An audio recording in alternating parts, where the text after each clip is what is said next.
Hello tout le monde et bienvenue sur Antipopcast, j'espère que vous allez bien. Avant de commencer, j'aimerais d'abord vous remercier pour votre suivi, votre fidélité, vos messages que vous nous envoyez sur les réseaux. C'est vraiment un privilège pour nous de partager tout ça avec vous.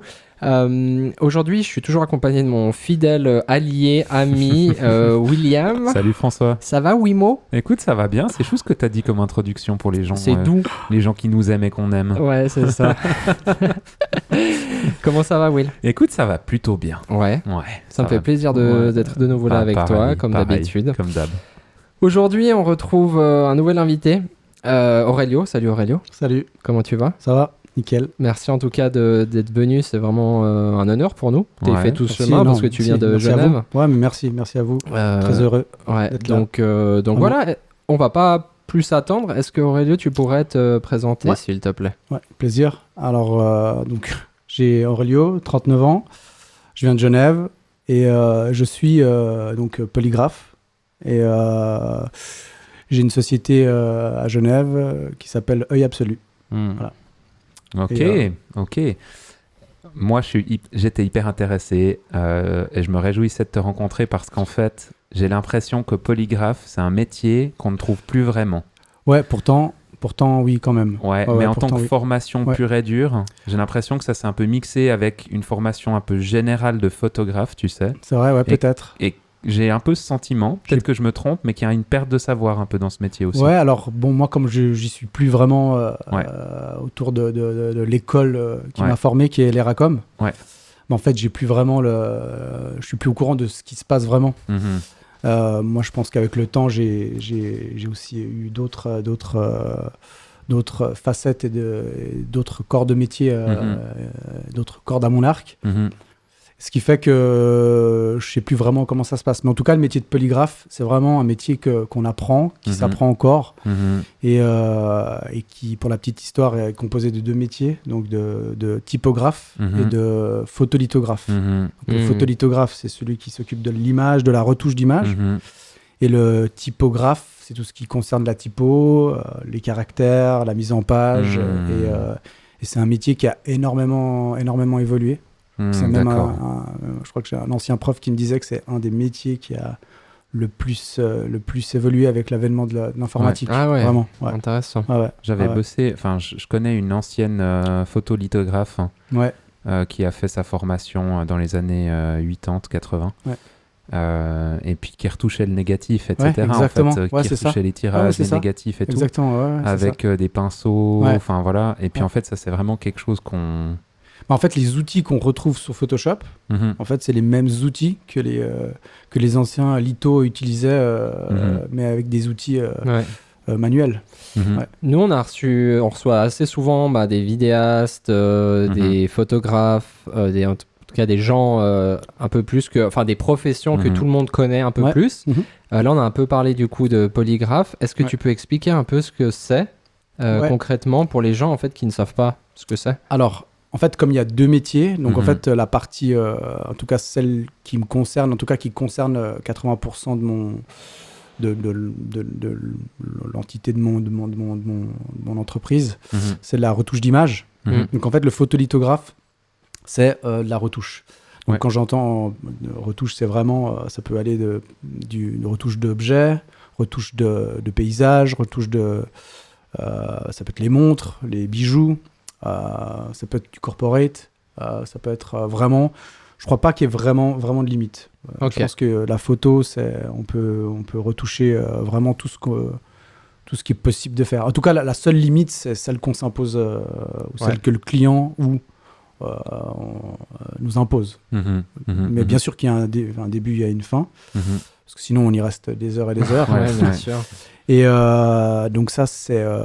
Mais le photolitho, c'est aussi tout ce qui concerne le pré-presse. C'est aussi connaître les savoir-faire du print. Et comment on gère un fichier pour qu'il soit correctement imprimable. Donc en fait, c'est vrai que généralement le polygraphe, il a souvent tendance à être en liaison avec, il fait le lien entre le graphiste et l'imprimeur. Okay. C'est un métier de toute façon typiquement suisse, le polygraphe. C'est pas du tout un métier. Tu dis ça à un Français, il connaît pas. Il connaît pas. Pas du tout. On va dire peut-être en France, on va dire peut-être un graphiste spécialisé typo ou spécialisé image. Ok. Voilà. Mais en tout cas en Suisse, en tout cas c'est vraiment typiquement suisse. Ouais. Puis après il y a la partie typographie qui est là typiquement plus peut-être qui s'apparente peut-être plus à un graphiste qui est en tout cas qui est lié au caractère d'imprimerie, à la mise en page, et la même chose, le pré-presse, savoir correctement envoyer des fichiers à un imprimeur, même si ça se fait de moins en moins, même s'il y a de moins en moins de print, malheureusement. Et voilà, et en fait, avec ces deux métiers, c'est vrai que si tu as un côté créatif, en fait, avec ça, tu peux vraiment être un peu plus puissant en termes de... Donc de toi, savoir. Quand tu travailles avec un photographe, à quel moment et qu'est-ce que tu vas recevoir de ce photographe de manière générale? Tu reçois un fichier brut ou tu reçois un fichier qui a déjà été retouché de base avec sa colo, etc. C'est selon le photographe. Okay, chaque photographe a vraiment sa manière. Et nous, vraiment, on s'adapte vraiment à ça. C'est aussi un peu ce qui fait je pense notre force, c'est aussi qu'on puisse s'adapter à chaque profil de photographe. Parce qu'en fait, le photographe, c'est le maître de l'image, quoi. C'est l'acquisiteur c'est lui qui prend en photo. Et c'est vrai qu'on doit respecter quand même ses intentions. Il y a toujours une intention photographique et ça, on doit le respecter. Ça, c'est au préalable une discussion, une connaissance que tu fais au fil du temps. Et je pense que c'est assez apprécié des photographes parce qu'en fait, eux, ils ont plus... Enfin, tu vois, c'est leur style à eux. Et nous, on va s'adapter à ça. Donc, si le photographe, en amont, il a voulu mettre un effet, nous, on va respecter l'effet. Nous, on va s'occuper peut-être en tout cas, de nettoyer l'image. D'améliorer certaines parties de l'image. Et ça, c'est ce qu'on fait. Et généralement, oui, après, les fichiers bruts, c'est pas du tout... Généralement, c'est des fichiers qui sont stackés. Donc, en fait, pas que ce soit trop technique, ces fichiers qui sont... c'est une succession d'images en termes de profondeur pour avoir l'objet net. Quand tu fais typiquement de la montre. Typiquement, voilà, c'est des petits objets. Et là, il faut l'iconer en français ou stacker. Je ne connaissais même pas le terme français. Parce qu'en fait, le programme s'appelle Helicon. Je parle, c'est un peu ça veut dire que tu reçois admettons, j'en sais rien, combien, sur un cadran de montre, tu as quoi, 15 shots et puis... Nous, par contre, ça, on demande aux photographes de le faire. Ça, c'est vraiment pour nous, aux photographes, de le faire. Ça nous est arrivé de le faire. On demande aux photographes de stacker l'image. Donc, en fait, on reçoit normalement une image. Et en fait, après, effectivement, donc on a une vue générale. Et ensuite, après, on a des parties de l'image. Mais elles sont toujours stackées, toujours nettes. Et après, à nous de faire le montage. Tu vois, c'est ça, en fait. Ça nous permet aussi d'aller chercher certains endroits de l'image qui nous permettraient, tu vois, des endroits peut-être un peu moins éclairés ou... Et souvent, c'est comme ça qu'on fait. Mais du coup, il y a une grosse partie, du coup, tu reçois une image, mais une grosse partie, j'imagine, de discussion avec le photographe, comme tu disais, pour l'intention, etc. Parce que, tu vois, si tout d'un coup, il veut mettre de la lumière là, mais qu'en fait, là, il faut retoucher ici. Enfin, toi, tu sais pas s'il te donne juste l'image qu'il faut faire. Donc, tu as quand même un gros brief de sa part. De toute façon. Et après, nous, on a quand même des bases. Ok, d'accord. Il y a quand même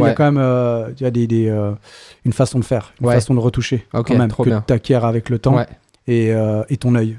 C'est pour ça que c'est notre outil. C'est notre œil. On aiguise tous les jours. Enfin, tu vois une image, à part ça, moi, je voudrais juste le voir travailler. Parce que ça doit être hyper intéressant. Alors, beaucoup plus simple, mais un photolitho qui bossait dans la presse. Il y a quelques années, j'avais fait un petit stage. Et en fait, c'est vraiment un univers dont on ne se doute pas. Alors bien sûr, tu peux regarder un peu sur YouTube et puis voir des gens qui bossent, qui font des tutos là-dessus. Mais de voir un gars bosser en vrai sur son ordi, etc., moi, à l'époque, ça m'avait vraiment impressionné. Parce qu'il y a des outils sur Photoshop, clairement, alors que... simple photographe reporter ou portraitiste comme je me définis peut-être un peu plus, j'utilise jamais. j'utilise 2% de Photoshop concrètement pour mes travaux. Ceci dit, nous, on ne l'utilise pas non plus, je pense que on n'utilise pas tout Photoshop. Non. Maintenant, c'est devenu tellement un outil complet que... Mais effectivement, on essaie quand même d'aller vite et bien. Vite et bien. Parce que là, en plus, on parle d'une... Enfin, il y a quand même l'aspect business là-dedans. On ne peut pas non plus passer des heures. C'est aussi notre challenge, c'est aussi de travailler vite et bien. Enfin, je ne sais pas si ça existe, vite et bien. Rapidement. Rapidement. Bon, avec l'expérience, tu es plus rapide. Tu sais où tu dois aller. En fait, je pense que c'est ça que tu acquiers avec le temps, c'est qu'au début, tu ne sais pas par où commencer. Et puis après, quand tu sais tout de suite. Et étape par étape. Tu t'imagines un peu comme si tu n'avais qu'une fléchette et puis tu as le droit de tirer qu'une fois. Et il faut essayer de tirer le plus au centre possible, quoi. Mais du coup, toi, dans ta société, rappelle-moi le nom. Œil Absolu. Œil Absolu, vous êtes combien ? On est 2. Ok, vous êtes 2. On est 2, ouais. Ça vous arrive, quand vous recevez une image, de bosser à 2 sur une photo, ou est-ce que c'est plus genre vous recevez la photo et puis un des deux s'y met. Tu dis en même temps, 2 sur la même image. Ouais, ou peut-être toi tu commences. Ça peut arriver. Toi tu commences et puis ton collègue finit ou vice versa. Ça peut arriver. Ça peut arriver quand on doit faire des retours et que l'autre n'est pas là. Ça peut nous arriver. Ok. Et mais c'est vrai que par contre on a une manière différente de travailler. Mais on a un langage, en fait c'est un peu les calques sous Photoshop, c'est un peu une lecture. Oui. Ça tu t'apprends. Donc en fait, moi je connais sa façon qu'il a de travailler et lui je pense qu'il sait aussi. Et c'est pas la même manière. Non, c'est pas la même manière, mais le plus important c'est le rendu final. Le résultat. Et toi tu vas un peu, j'imagine que tu reçois une image, tu la dégrossis un peu de base, tu travailles, je sais pas moi, les matières, t'enlèves les poussières. Alors ça, les poussières de toute façon, c'est la pire des choses. Non, ça prend beaucoup de temps. Il y a plusieurs manières de faire, automatique ou manuel. Je pense que moi j'aime bien mixer les deux, mais aussi pour gagner du temps. C'est ça. Et ensuite, après, effectivement, c'est beaucoup de courbes, beaucoup de courbes et beaucoup. Ça parce qu'avec la courbe, en fait, tu fais tout. Puis c'est aussi un savoir de lire les courbes, savoir où t'en es. Et puis, puis c'est ça. C'est un peu comme, j'apparente ça souvent à de la cuisine. C'est qu'en fait, c'est une histoire de savoir doser le sel, doser les épices. Et en fait, avec le temps, tu sais tout de suite où tu dois aller pour avoir un rendu qui est acceptable, voire même top, quoi. Et puis la galère que j'imagine aussi là-dedans, c'est qu'en fait, une retouche, on dit souvent que pour qu'une retouche soit bonne, c'est que tu dois pas voir la retouche. Tu dois pas voir qu'il y a, enfin, dans le sens où on va savoir qu'il y a une retouche parce qu'on se doute bien qu'un cadran de montre ou un bijou, il est pas aussi clean de base. Mais en fait, ça doit pas non plus devenir une image 3D en fait. Ouais, tout à fait. Ouais, c'est clair. Je dis souvent que une image, qui a été retouchée, faut que ce soit comme ton œil la voit. Ah ouais, ok. C'est hyper important. Ok. L'œil humain est hyper puissant pour compenser des reflets. Et l'idée, c'est de retoucher, en tout cas un objet, en tout cas pour nous, comme tu le verras avec ton propre œil. Ça, c'est que c'est gagné. Parce que l'appareil photo, il fait pas arrive pas même avec le plus beau le meilleur des objectifs, qui arrivera jamais. C'est clair. Et en fait, c'est un peu notre challenge tout le temps. Intéressant. Et après, c'est vrai que tu as des clients qui nous poussent et qui veulent des choses qui sont qu'on déconseille.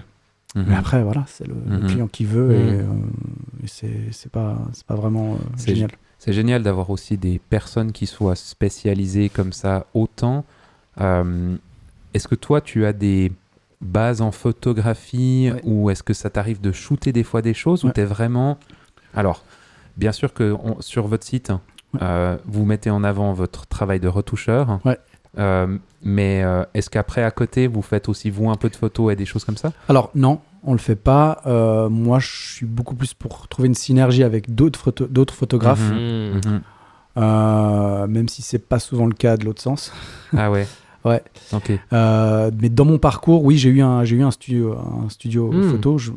J'ai eu un petit studio photo où je photographiais un peu le monde hip-hop à Genève. Trop bien. Ouais. Ouais, et ce qui m'a permis, en fait, avec mon savoir de retouche, de pouvoir prendre la photo. Et puis, même si la photo n'était pas parfaite, de compenser avec la retouche. Ouais. Et je mettais les effets. Puis, c'était un peu l'époque, en fait, je faisais du photographisme, on appelait ça, avec du montage. Et en fait, ça me permettait de faire des couvertures d'albums. Je faisais beaucoup ça, j'aimais ça. Bien, puis, avec la mise en page, en fait, j'étais complémentaire. Je pouvais créer un produit par mes propres mains, quoi. Donc avec mon studio de A à Z. Ouais. En plus, je travaillais dans une petite imprimerie numérique, ce qui fait que c'est là où j'ai fait mon apprentissage, ce qui fait qu'en fait on sortait le produit fini, quoi. C'était cool, c'est aussi pour ça que j'ai voulu faire ce métier, parce que c'était de ce que tu fais sur l'ordi, ça prend vie, en fait, en objet physique, quoi. C'est vraiment beau. Mais c'est fou, j'ai l'impression qu'il y a un peu une inversion du truc, tu sais, où moi je vais faire un maximum pour que ma photographie dans mon appareil photo soit un maximum fini, entre guillemets, bien exposé, que machin, enfin voilà, tu vois, ma compo, etc. Je vais pas penser, j'effacerai ça après derrière, ou tu vois. Et puis, avec mes maigres connaissances en Photoshop, je finalise comme si je développais un négatif, tu vois. Et en fait, là, j'entends presque le discours inverse. Mais c'est parce qui est génial. Ouais, mais c'est parce que je pense que j'avais pas forcément des compétences de malade en photo.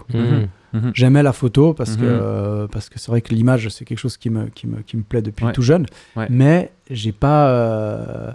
Enfin voilà, des fois, tu te dis bon allez, je shoot ça, puis bon, je verrai ça plus tard. Mais c'est vrai que des fois, je me suis dit mince, j'aurais peut-être dû réfléchir à 2 fois. Et maintenant, quand on va travailler avec des photographes, vu qu'eux, c'est des photographes, on estime que c'est des professionnels, ils se doivent de nous donner des images qui soient d'ultra qualité, quoi. Surtout que s'ils font appel à vous, c'est que c'est pour un projet très spécifique quand même, où eux, ils vont pas faire leur propre touche. Du coup, je veux dire, si tu fais des photos pour une montre, il faut pas que ce soit dégueulasse, quoi. C'est ça. Et puis généralement, tu vois, la montre après, elle est partie. Là, je sais pas, quelques jours. Après, c'est fini, tu démontes. Après, tu dois tout remonter. Donc, c'est pas possible. Il faut que ça soit vraiment fait limite en one shot, quoi. Ça t'arrive des fois de recevoir des fichiers, tu dis, mais en fait, on peut pas bosser avec ça. Ouais, ça nous est arrivé. Ça nous est arrivé. Ouais, c'est souvent, ça peut arriver que ce soit flou, que le photographe a pas fait gaffe. Généralement, c'est trop tard, quoi, parce que la montre, elle est plus sur le support, sur les supports, donc on est obligé quand même de trouver des solutions. Mais là, on arrive toujours. On arrive toujours à trouver quand même. Ah, tu dis pas. Non, on n'est pas comme ça. Et puis généralement, ça nous arrive de temps en temps. Alors pour d'autres shoots, d'aller maintenant des fois sur le shooting.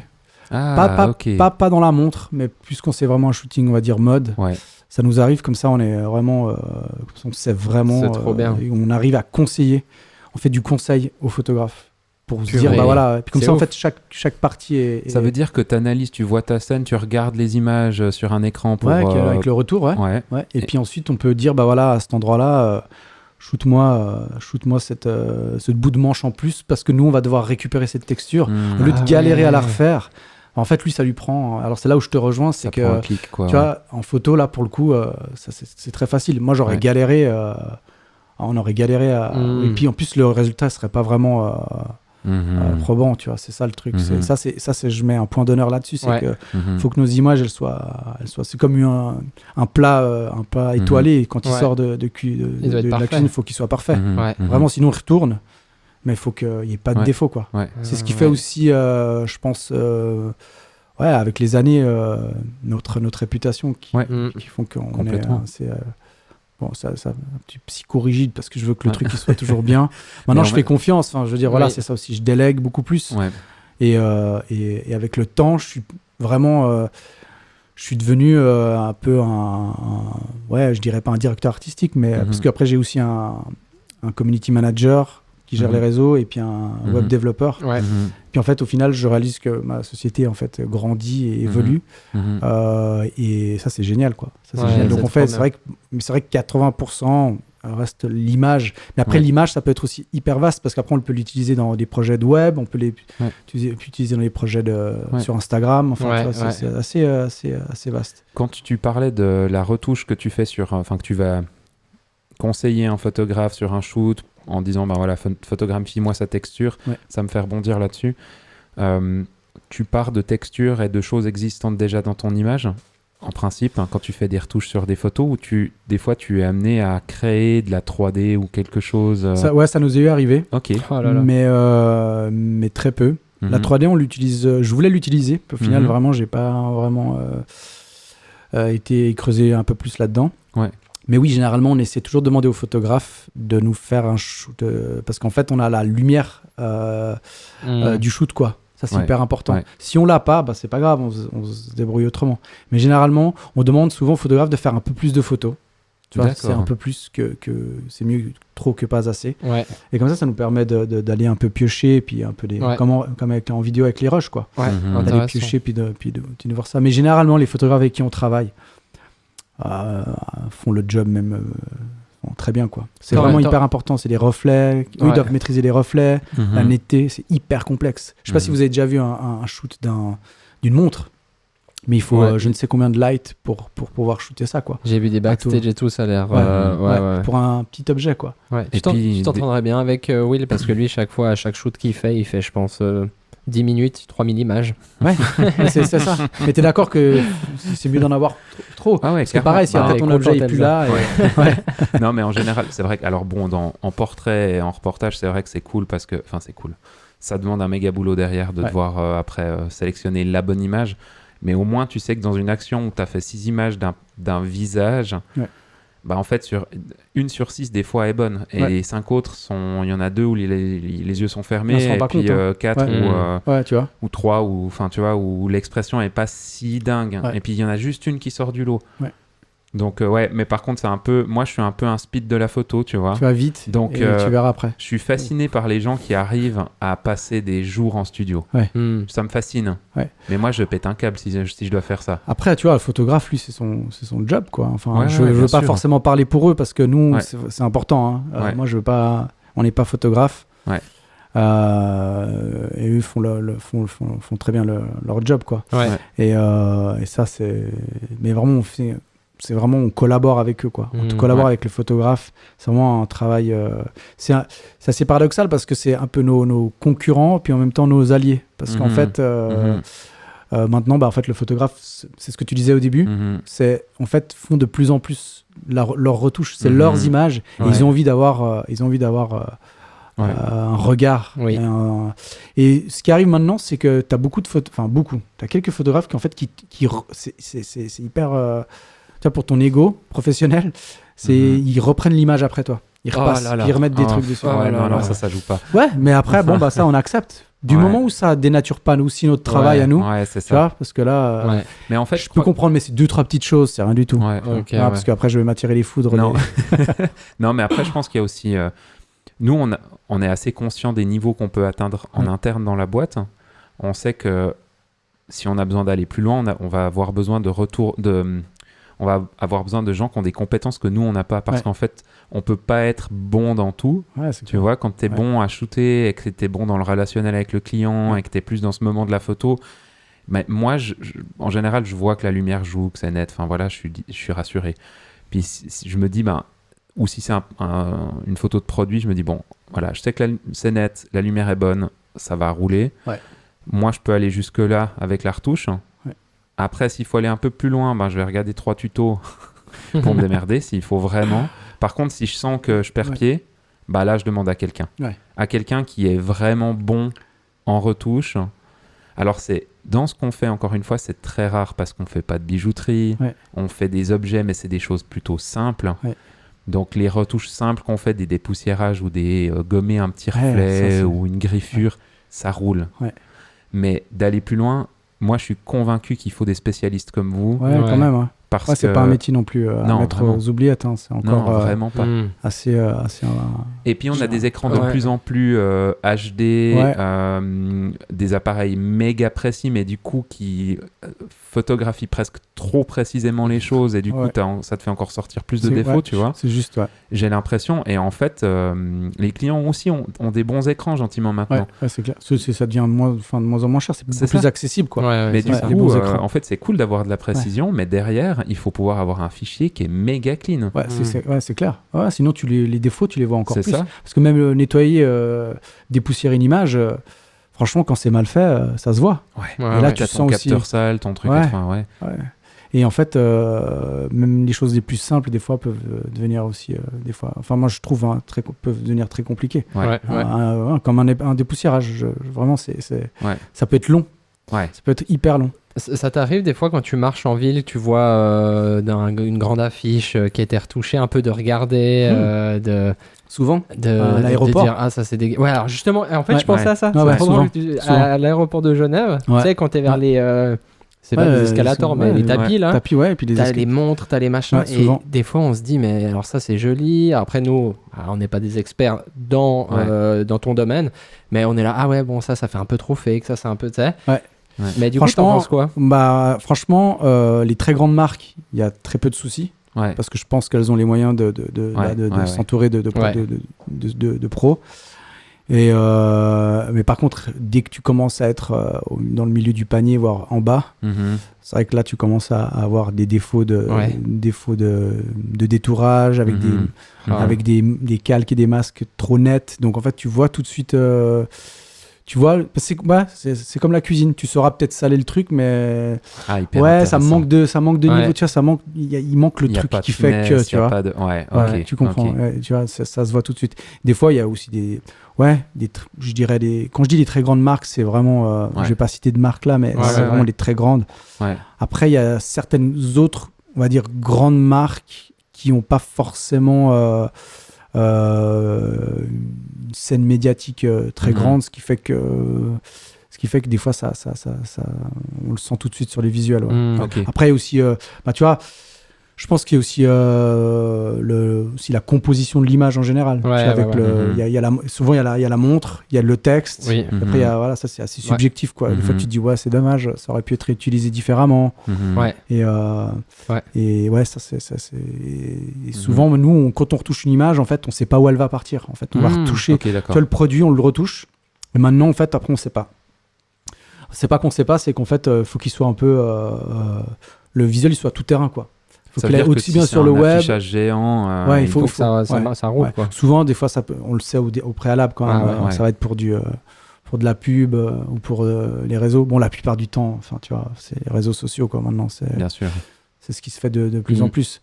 Donc, tu vois, l'image est hyper petite quoi. Mais souvent, maintenant, avec les capteurs d'appareils photo, on arrive à avoir des images de résolution assez importantes. Donc généralement, puis tu vois, c'est la même chose quoi. Plus c'est grand, plus tu vas avoir les défauts. Plus tu vas zoomer dedans, plus ça va être une cata. Donc, combien je pense que tu peux pas répondre directement à cette question, mais tu t'estimes à combien de temps tu passes sur une image quand tu fais vraiment une belle retouche sur un produit comme ça ? Bonne question. Sur une montre, par exemple. La montre, c'est, tu vois, il y a toujours la donnée. Ça nous embête. C'est toujours la donnée. Temps et argent. Moi, j'estime qu'une montre, il faut y passer 2 heures en tout cas. 2 heures. 2 heures de temps. Visuel, 2 heures. Maintenant, on a des techniques qui nous permettent de détourer des visuels. Parce qu'en fait, c'est ça. En fait, on découpe l'image. En fait, pour ceux qui ne savent pas, mais un détourage, on découpe l'image avec des tracés en fait, qui nous permettent de mettre en exergue, d'isoler un objet et ça nous permet d'aller hyper vite parce qu'en fait c'est comme si l'objet était déjà découpé et ça nous permet de retoucher chacune des parties. Donc là ça nous fait gagner un temps de fou. Je pense qu'à l'époque mais aussi parce que les budgets aussi ont été réduits. Tout a été réduit avec les réseaux sociaux, le fait que tout le monde puisse aussi avoir accès à Photoshop et ça c'est vraiment c'est de pire en pire quoi. Bon, à part ça, je m'attendais à ce que tu me dises beaucoup plus, tu vois. Non. Moi aussi, je me suis dit, il va faire 2 semaines sur une image. En fait, je me suis dit, on pourrait pas. On pourrait pas. Parce que le client, après, si moi je dois lui facturer 15 jours de retouche, il va pas être content. Non, le budget, il est fou, quoi. Faut vraiment aller vite, Mais c'est ça aussi, c'est en tant que professionnel, nous, on arrive à aller plus vite. On sait tout de suite ce qu'on doit faire. Et puis après, il y a toujours un retour. Tu fais une version, tu envoies au client. Après, souvent, le client, il a besoin de savoir que il il a un besoin de faire un retour, quoi. Oui. Ça, de toute façon, Ouais. ça, on est d'accord. Hein. Ouais. S'il Alors, fait pas de surtout retour, c'est pas possible. Ouais. C'est obligé. Mais en fait, c'est ça. T'as l'impression que s'il fait pas une retour, il va crever, tu sais. Ouais. Ou alors, c'est un peu comme le truc qui lui est dû, quoi. Donc il doit. Mais vraiment, t'es là. Ouais. Déjà, quand tu fais l'offre, il y a combien de retours?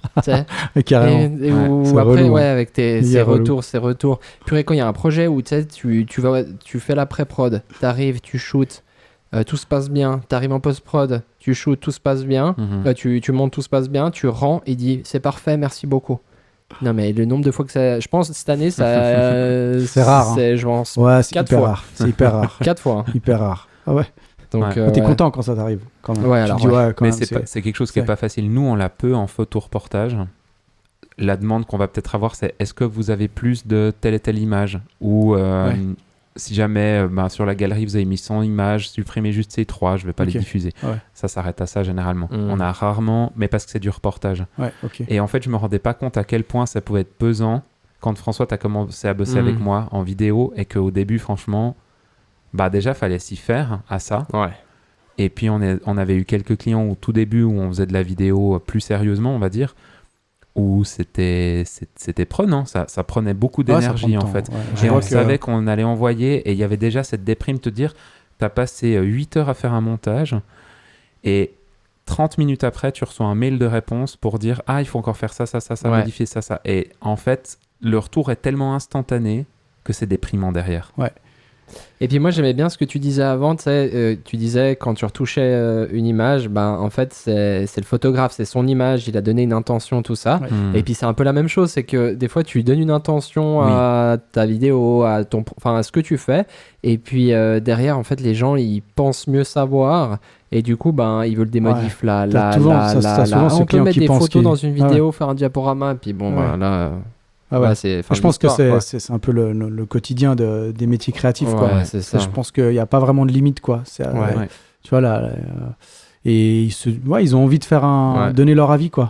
Encore pire, des fois, quand l'image, elle passe ou la vidéo passe de personne en personne. Si chacun donne son avis, en fait, tu t'en sors pas. Et tu as des modifications de modifications. Laisse tomber. Le gars, il te demande une modification, et après, son collègue dit vous pouvez enlever ça. T'es là, mais à part ça, mettez-vous d'accord. Puis souvent, le projet est moins bon à la fin que ce qu'il était 4 versions avant. Je suis tout à fait d'accord. C'est ça qui est triste, en fait. Ça nous est arrivé. Ça nous arrive encore maintenant. En photo. Ça doit être... C'est tellement frustrant. On nous demande de supprimer des trucs hyper importants qui donnent vraiment un truc en plus à l'image. Parce que c'est comme ça. Mais là, tu dis quelque chose quand même, tu vas le conseiller. Je le dis tout le temps. Puis des fois, puis quand on te le dit 10 fois après. C'est là, mais en fait, ils font ce qu'ils veulent. Ils font ce qu'ils veulent. C'est leurs images. Bien sûr. Mais c'est surtout plus le client. Le photographe, lui, il comprend ça. Lui, il comprend qu'il y a des choses qu'il ne faut pas supprimer, qu'il ne faut pas enlever.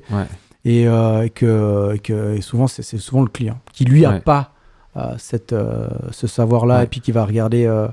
il va regarder... c'est sûr que c'est ses intérêts à lui de l'objet en...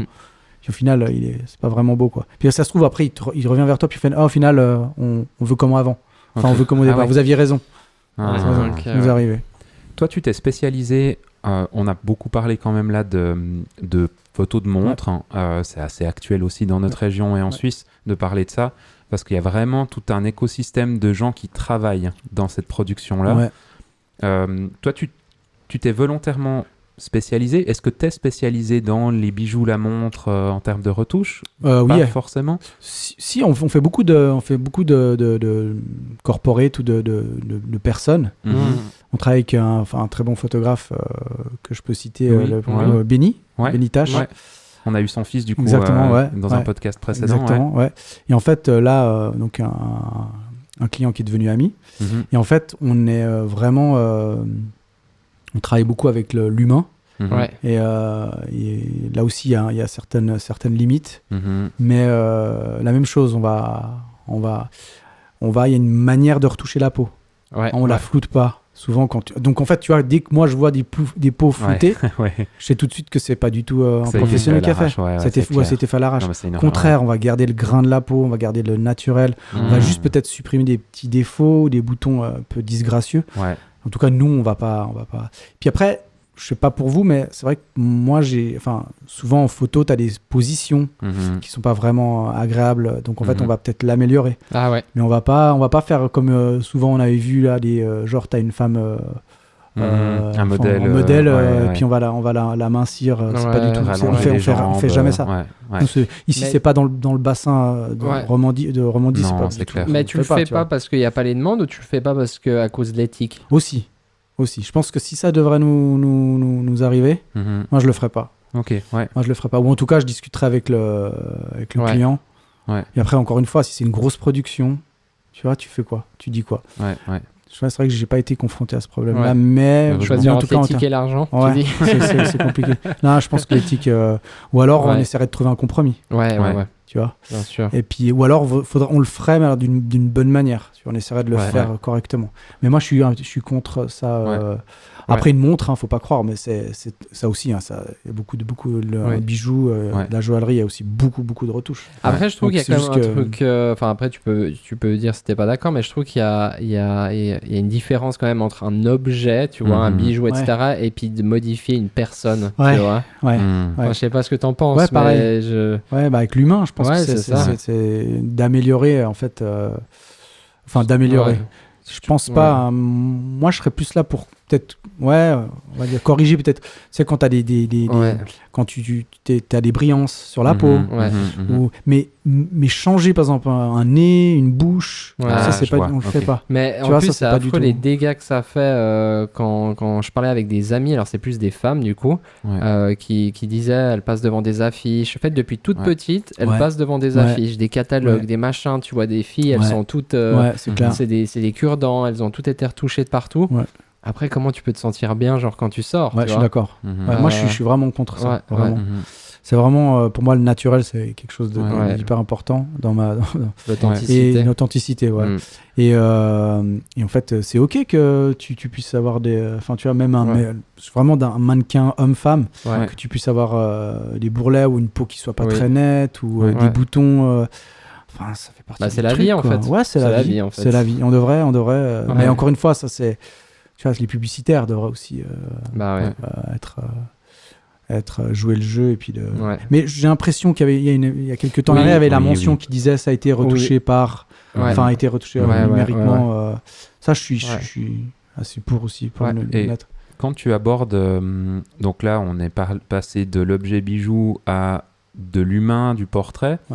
Est-ce que tu retrouves quand même les mêmes manières de travailler? C'est-à-dire que tu vois, entre un aluminium brossé et une peau... Une paire de gencives. Une paire de gencives. Non, est-ce que tu utilises les mêmes outils? Est-ce que tu abordes les choses différemment? Tu as dû réapprendre à travailler avec tes outils pour faire plus du portrait ou pas forcément? On n'utilise pas les mêmes outils. Ok. On utilise d'autres techniques que les photographes aussi utilisent. Donc... on fait aussi beaucoup de colorimétrie. On utilise beaucoup la couleur. C'est aussi ce qui fait aussi notre spécificité. Pour les teintes de peau, pour les teintes de peau, ça c'est hyper important. Entre le visage, le cou, les mains. Bah oui. On a une irrigation qui est pas la même. On essaie d'avoir quelque chose d'uniforme. Tu vois, on va travailler beaucoup plus comme ça, plus que sur le changement du changement physique. Pareil pour un objet. Mais effectivement. On va travailler une peau d'une autre manière que un métal brossé et c'est un peu plus fin parce qu'en fait la peau c'est quand même vivant quoi. Tandis que c'est vrai qu'un métal tu le vois plus vite en fait sur une peau si c'est faux que sur un tu trouves non je sais pas c'est un peu une question du métal brossé. Enfin, je sais pas, comme on voit un peu des humains tous les jours, il y a un peu ce fameux truc où tu vois qu'il y a un truc qui joue pas. Parce qu'on sait que comme on est, tandis qu'un métal, tu te dis, peut-être l'objet, il a voulu être créé comme ça. Exactement, ils ont créé l'objet de cette manière-là. Mais alors, on essaye toujours on le fait, c'est vraiment la colorimétrie hyper importante. Et ça, il faut avoir des écrans qui soient correctement calibrés. Et l'œil il doit être aussi hyper aiguisé et calibré. Éduqué pour que tu fais aussi des pauses un peu dans ta journée en mode genre tu te dis que tu vas faire 1-2 heures de retouche, ensuite tu Tu vas en lumière naturelle. Ouais, je pense que je pense que ça se fait naturellement. Justement, tu arrêtes. Toujours regarder au loin et puis voilà. Moi, enfin, je l'ai beaucoup fait à l'époque quand je travaillais vraiment seul. Maintenant, je le fais de moins en moins. Maintenant, je suis beaucoup plus un peu touche à tout. T'es pas que à la prod en fait, non, c'est ça. Non, maintenant j'étais obligé de mais c'est pas plus mal. Hein. Franchement, avec le temps, c'est top. C'est tu vois, quand tu fais tu vas sur des shootings ou quand c'est un peu comme un espèce de pareil, la cuisine toujours. C'est comme un chef. Et en fait, t'as des commis ou puis souvent tu vas manger une cuisine d'un chef, mais c'est pas forcément le chef qui a fait la cuisine, mais par contre ça a été fait. C'est les images qui ont été retouchées chez Œil Absolu et automatiquement j'aimerais que on donne ça veut dire que toi tu tiens un standard dans ta boîte. Tel fondateur, tel propriétaire de la boîte, tu as engagé des gens en fait qui t'accompagnent dans ton travail. Exactement. Mais tu vérifies à chaque fois en principe. La plupart du temps, quand même. Bon, je pense qu'il y a des fois où tu fais confiance. Je fais confiance, un peu comme un chef cuisinier qui laisse partir, parce qu'en fait, tu vois, il y a eu ça a été fait comme ça. On a été briefé pour que. Après, ça peut arriver que le client dise ça va pas. Enfin, ça peut arriver, c'est très rare. Mais après, on fait un retour. Puis après, il y a un deuxième retour et puis c'est. Et puis c'est jamais foutu. C'est jamais foutu ce que vous faites en fait. Ouais, toute façon. C'est ça aussi qui est. Tu vois, t'es pas en train de shooter live. Le numérique, c'est encore assez. Voilà. Tu vois. C'est vrai que la cuisine, dès que ça part, pour faire le parallèle, c'est vrai que c'est un peu. Le plat, il est là. Le plat, il est là. T'as faim. Donc là, tu vois, ça se trouve même le client sur l'image, il l'a même pas vu le défaut. Tu vois. Alors moi, ça m'arrive souvent. Bon, ça, je peux le faire. Tu sais, la conscience professionnelle, je reprends un petit truc que le client a pas vu, mais au moins comme ça, c'est fait. Le moment où c'est print sur une affiche de 5 mètres, t'as pas tout d'un coup, oh mince, on n'avait pas vu ça. Quoi. Ouais, franchement, ça le fait. Pour moi, ça le fait pas. Moi, je te jure, c'est pas du tout un truc qui me plaît. Toi, t'as du plaisir à voir ce print toujours. Après ton travail. C'est ce que je disais, hein, c'est le fait de voir ça en vrai. Enfin, en vrai, printer, prendre vie, que l'image prenne vie, ça c'est super beau, quoi. Franchement, c'est hyper... C'est un peu l'accomplissement, en fait. Vraiment de toutes ces années où tu te dis, waouh, c'est... Tu vois, bon, après on est en Romandie, quoi, c'est pas non plus... Tu vois, mais quand même, tu vois, c'est bien de pouvoir faire partie du game, quoi. C'est clair, et surtout que c'est des choses qui visuellement... Enfin, je veux dire, quand tu te balades en ville de Genève ou à l'aéroport et que tu as ces visuels... publicitaire montre que nous on n'a pas du tout ici sur la Riviera. Il y a tellement peu, mais tu te balades dans Genève, t'as ça partout, quoi. Et en fait, c'est quand même vachement beau. Bien sûr. Moi, j'aurais pas envie de faire de photos de montre, sincèrement. Mais par contre, de voir ces images parfaites, tu sais, il y a un truc tellement satisfaisant. D'accord. Mais jamais je voudrais me taper la retouche à faire dessus non plus. C'est pas mon boulot non plus, quoi. J'ai toujours aimé faire ça parce que j'ai toujours dit que je parle en mon nom, mais j'estimais que faire de la retouche, en tout cas de montre, c'était un peu l'élite, quoi. J'ai toujours estimé que faire ça, c'était moi en tout cas j'aspirais à ça. Puis c'est beau, enfin une montre, c'est beau. Et t'y es, j'y suis. C'est ça qui est trop bien. J'y suis et c'est plutôt cool, quoi. Il y a un topic que j'aimerais aborder avant que peut-être on conclue gentiment. Ces temps sur les réseaux, on voit énormément depuis quelques temps l'intelligence artificielle. Et puis je pense que c'est un truc qui doit percuter en plein dans ton domaine, parce que là on voit ces fameuses vidéos où les mecs, il y a une photo d'un paysage et ils sélectionnent une zone, ils mettent mets-moi un cochon volant, t'as un cochon qui vole. Mais ça c'est moi j'ai testé, hein. Et puis, c'est pas toujours c'est pas toujours ce qu'on a, quoi. T'as pas de... J'ai testé 1 ou 2 photos et franchement 2-3 fois c'était assez bluffant. Mais sinon peut-être qu'on a encore tu vois, on maîtrise encore mal l'outil. Déjà tu dois faire ta demande en anglais, donc tu vois, peut-être que des fois il comprend pas vraiment tout, mais en soi je pense que des fois avec tes compétences, en tout cas actuellement, tu peux être en tout cas plus rapide. Puisqu'on nous montre sur les réseaux sociaux, je pense que c'est juste des fois j'ai l'impression que c'est un peu fake, parce que j'ai l'impression qu'ils font un recadrage dans l'image, après ils recomposent ce qu'il y a autour.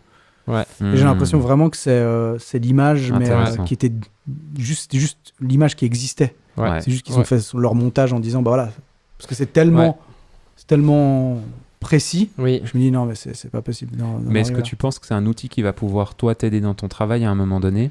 avec son évolution. Tu vois, je sais pas, dans 5-10 ans, quand ce sera peut-être je pense, vraiment bien plus posé, tu vois. Parce que ouais. là, c'est un peu les prémices. On a un peu... Moi, j'ai sensation d'une accélération, tu vois. Sur, t'as un chat GPT qui sort, mais ensuite t'as ça, ensuite t'as Adobe qui sort son truc intégré. C'est ouf ce que ça va faire. En fait, là, il y a tout le monde qui veut être dans le game.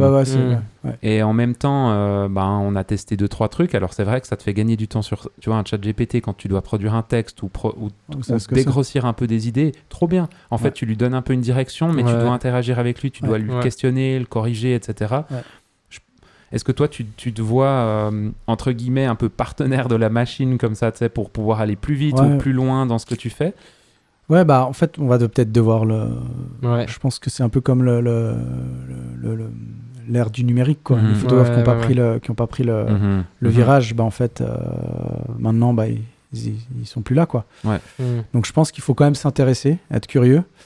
C'est ce que j'ai fait. Mais actuellement, en tout cas, on l'utilise pas à fond. C'est peut-être plus pour s'amuser. Mais là, pour le coup, j'ai 1 ou 2 projets où je me dis pourquoi pas l'utiliser.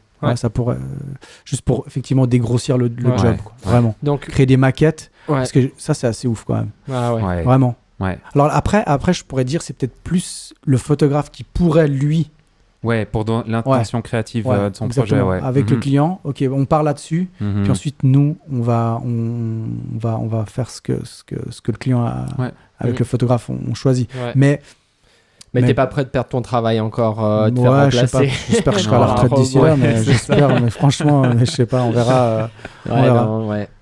On verra aussi si c'est juste peut-être une histoire de... Je sais pas. Je pense pas que ça ait de la mode, hein, mais... je pense pas non plus. Je pense que ça va... Alors, il y a un effet mode qui amplifie le truc parce qu'on se dit, on n'aura plus besoin de photographes, de graphistes, de tout ce que parce que les photographes aussi, hein, ils ont... Parce que quand j'ai vu 2-3 trucs où en fait, rajoute-moi un stylo, rajoute-moi un calepin, rajoute-moi... Puis en fait, ils créent la scène autour de l'objet. Et en fait, c'est fou, donc là, pour le coup, j'ai presque envie de dire, nous, peut-être qu'on pourrait, là, tu vois, juste... Tu vois, d'un coup, le client, il aimerait rajouter un stylo. Mais en fait, on pourrait tu vas être complémentaire de l'IA, tu vois. Genre, rajoute-moi un stylo. Et ensuite, après, il nous rajoute la base du stylo, par exemple. Et puis après, nous, on vient créer les ombres, créer quelques petits reflets, quelques hautes lumières. Enfin, voilà, histoire d'avoir l'objet qui s'intègre le mieux dans la scène. Et ça pourrait être intéressant. Ça nous éviterait de demander aux photographes. Complètement. Tu vois, là, pour le coup, dans le sens... Il y a un truc qui est aussi un peu traite là-dedans, c'est que tu vois, il y a une telle communication qui est faite autour de ces possibilités-là qui nous semble ultra accessible. Moi, j'ai aussi l'impression qu'il y a un phénomène des clients qui se disent en fait, c'est facile de le faire, donc on peut le demander. Là, on a eu dernièrement un assez gros shooting où on a fait des photos de produits pour une grande marque. Et puis... les images étaient validées à chaque fois qu'on faisait une photo, etc. Et puis derrière, il y a eu vraiment une grande liste de choses à retoucher. Et des choses qui sont pas possibles parce qu'on n'avait pas photographié la matière de tout, tu vois. Alors, rajoute un truc comme ça, est-ce que vous pouvez raccourcir ça, est-ce que vous pouvez lui changer... Enfin, tu vois, il y a des trucs, tu peux le faire, puis il y a un bout, t'es un peu là, mais les gars, en fait, ça, on l'a pas shooté. On n'a pas cet objet. Donc... Mais t'envoies un peu avec cette communication sur l'IA qui peut faire des trucs tout seul et magique, t'envoies la communication de mais en fait c'est facile, on peut le faire. Et du coup, en fait derrière, tu dois aussi un peu éduquer ton client en disant mais en fait vous voyez ça, mais en fait la réalité c'est que vous voyez ça sur votre smartphone, que quand on agrandit l'image, c'est dégueu. C'est souvent ça. Hein. Qu'il y a des bugs dans l'algorithme, etc. qui font que t'as 8 doigts au lieu de 5, tu vois. C'est ouf, les aliens. Ouais. Mais je pense que tu dis juste, c'est que tu éduques le client. Déjà à l'époque c'était justement facile. Enfin, tu vois, mais c'est bon, vous pouvez le rajouter. Ça a toujours été facile en fait. De toute façon, très rapide. Mais oui, ça vous faites ça en 2 minutes. Mais pour faire le truc bien, ça prend toujours du temps. C'est clair. Et avec l'IA, ça va être encore, je pense, pire. Donc je pense qu'il va falloir aussi éduquer le client en disant que, en fait, je sais pas. Vraiment, j'ai pas encore. C'est musique d'avenir. J'ai pas été encore confronté à ça en disant mais vous pouvez faire ci ou ça. Moi, je dirais je sais pas comment ça va se faire. Et puis en fait, après le client, il va peut-être vous pouvez pas le faire. C'est pas grave, lui, il va pouvoir le faire. Ah ouais. Donc il y aura toujours une personne qui sera d'accord de toute façon de le faire. C'est un peu comme dans tout. Hein. Ouais. Là, on a eu des photos pour pas cher et la retouche aussi avec. Puis tu vois, voilà, ok, ça c'est. Okay. Ouais. Alors qu'en fait, tu vois, ok, bon, de toute façon, il y a du travail pour tout le monde. Et puis, tu vois, okay, ça, vous pouvez pas le faire. C'est pas grave, on le fera pas, quoi. Mais on verra comment ça va évoluer. Et si. J'espère être ami avec. L'IA, c'est genre, tu vois, on te le souhaite. On te le souhaite. Merci beaucoup Aurélio. C'était vraiment hyper intéressant vraiment de découvrir ce domaine. Toi, tu as des réseaux sociaux, Exactement. Tu es disponible dessus. S'il y a des gens qui ont un peu des questions par rapport à ça, alors bien sûr, vous pouvez poser vos questions dans l'espace commentaire, peu importe la plateforme. Mais vous pouvez aussi contacter Aurélio du coup pour lui poser vos questions. Merci en tout cas, c'était trop bien. Merci j'ai à vous, appris beaucoup de choses. Allez voir ce qu'ils font sur leur site Œil Absolu. Des images régulièrement. Il n'y a pas d'avant-après, pas tout le temps. Mais parce que ça, on peut malheureusement pas tout le temps. Non, bien sûr. On casse la magie. Exactement. Mais ça nous arrive des projets privés, perso, on va dire plus perso. La recette est secrète. Ouais, ça aussi. Hein, ça. Mais c'est bien, ça nous montre aussi une plus-value, quoi. Notre avant et l'avant-après, quoi. Trop bien. Merci William, en tout cas. Merci François. C'était top, comme d'habitude. Merci à vous tous. Et ça fait plaisir d'avoir de nouveau un petit peu des gens qui sont pas dans la vidéo comme tout le monde. Ok, on va qui sont dans la pureté, la beauté, la photographie. La vidéo, c'est juste la photographie en mouvement. Demande à Aurélio qui te retouche 24 images par seconde et on en reparle. Il a dit qu'il faisait 2 heures par image. Ok, merci beaucoup à tous et à tous de nous avoir écoutés, peu importe où vous êtes. N'oubliez pas de nous suivre sur les réseaux sociaux pour rien manquer. On se dit à la semaine prochaine. Portez-vous bien. Ciao. Ciao.